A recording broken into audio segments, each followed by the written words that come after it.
Patay matapos mabundol ng motorsiklo ang isang senior citizen sa Lipa, Batangas. Ang rider tumakas na makitang wala ng malay ang biktima. Yan at iba pang aksidente sa Frontline Report ni Brian Basa.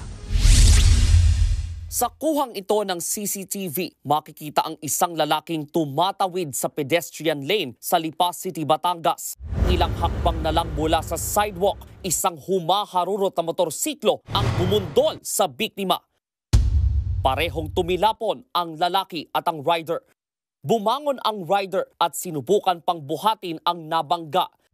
Maya-maya, itinayo ng rider ang kanyang motor saka sumibat na parang walang nangyari.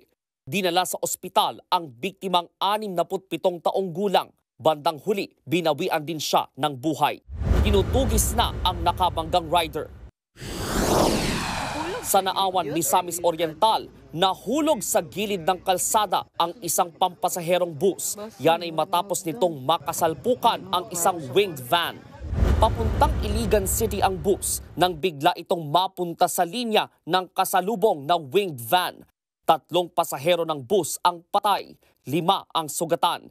Iniimbestigahan pa ang sanhi ng aksidente. Sinusubukan namang makipag-areglo ng driver ng bus sa pamilya ng mga nasawi. Sa Samar naman, dead on arrival sa ospital ang isang rider matapos sumalpok sa pader.